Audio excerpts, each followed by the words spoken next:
And Moshe Saville, who's a deputy of the head of the Gush Etzion Council, will explain how quality can turn into quantity. And we take the opportunity to wish much success to Moshe Saville in the coming elections for the council.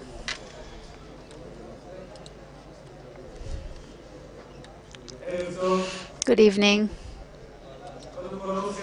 First of all, it's not surprising to see so many people who have come to hear, to be partners, to understand the whole issue of sovereignty. Nadia and Yudit, you have been successful with sovereignty as you have been successful with other great things in Gush Etzion, Vegaon, Machane Shlema, and many other initiatives that come out of Gush Etzion. So thank you so much to Nadia and Yudit.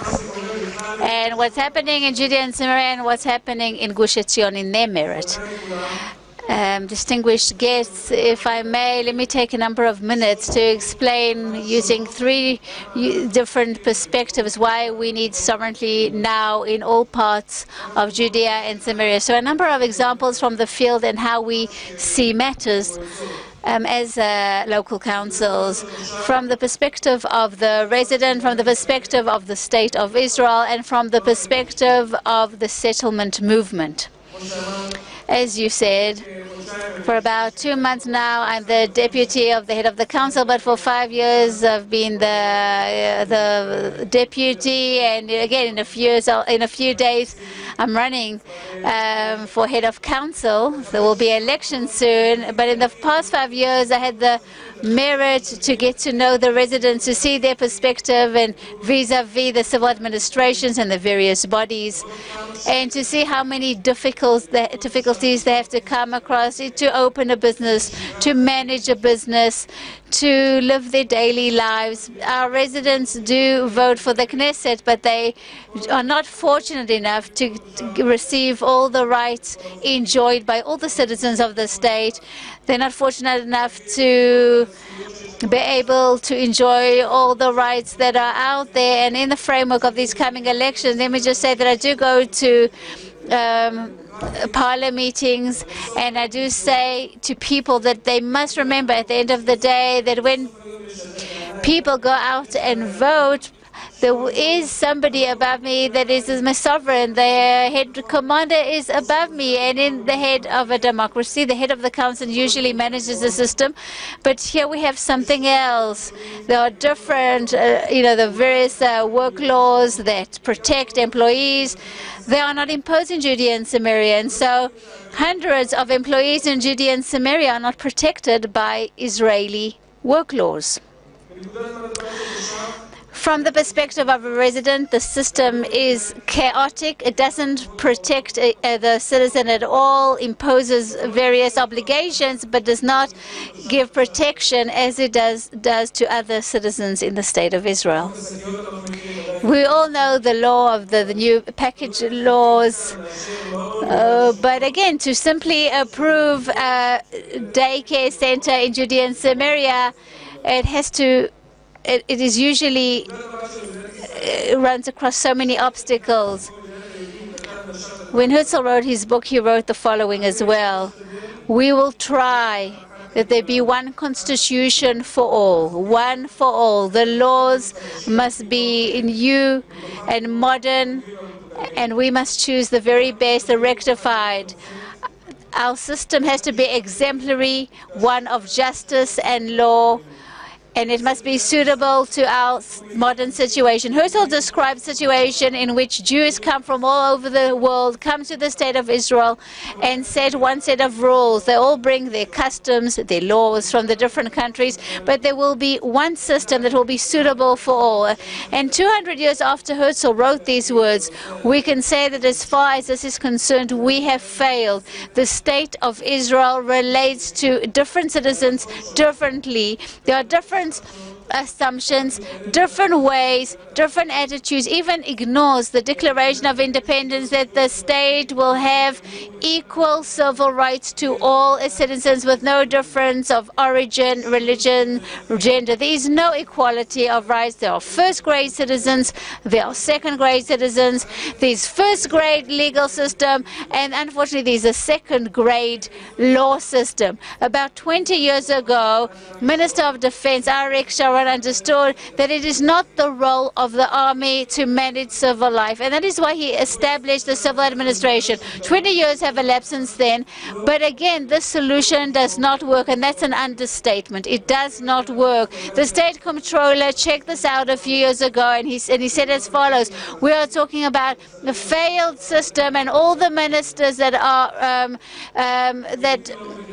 manage this have to do something about it. Let me just say that I know the system in depth now. It does not work. We're not talking about evil people. We are talking about a mechanism that is not able to synchronize between the different types of laws and the different types of systems. We are talking about people who are trying, but since they are not subject to the same norms, people who come from Tel Aviv or from Jerusalem, and then they are subject there to specific laws, and they go back home, they are subject to different laws. They're not able to synchronize these two mechanisms. We have still not reached our goal to have uniform norms. There are different types of norms in different places. There's no equality. There are different types of citizens. There is no justice. As far as a settlement is concerned, I would like to read out a poem written by Yehoshua Friedman. I think that the older ones of you know this by heart. Let me tell you about, I'll tell you, little girl and little boy, how in the land of Israel we redeem land. 1 dunam here, 1 dunam there, 1 plot of land, another plot of land. That is how we will redeem the land from the north to the Negev. This is what Yehoshua Friedman wrote when he described the settlement movement, acquiring lands 1 dunam after another, 1 plot, 1 parcel after another. And that is how we established the state on Jewish lands that were acquired. And the settlement movement also has reached a dead end. The state does not take ownership of the land, but does not enable the continuation of continuous redeeming of the land. We have never put order into the lands. All the lands moved from Turkish hands to British hands to other hands. Nothing was formalized, nothing was put into order.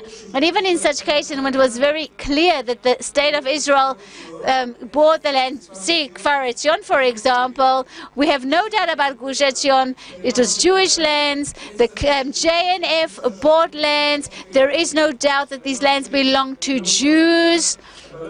However, they didn't know how to terminate the sale. They didn't know how to emphasize the sale that was done and to register it.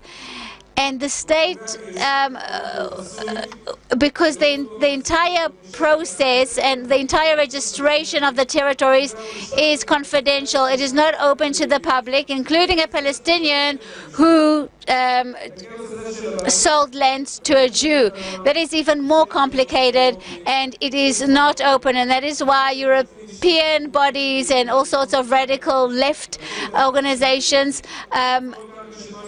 try to find any plot parcel that was sold, and unfortunately such people who have acquired lands, who have sold lands, come across awful obstacles.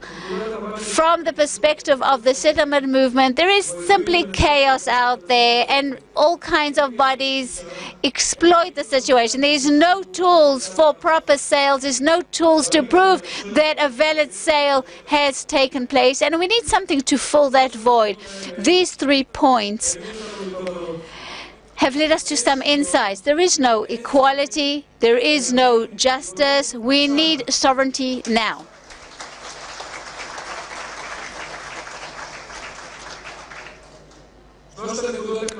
These 3 points clarify that there is a real problem, a problem that has to be solved from its very essence. And then all those other stories and all the laws and the employees' laws and labor laws, all these things will be solved in wake of this. The message has to be clear. There has to be a high-quality solution. Will solve a myriad of problems that come up every single day. And if we don't understand this, there will be, again, there are so many problems that arise every day. We need sovereignty now in all the parts of Judea and Samaria.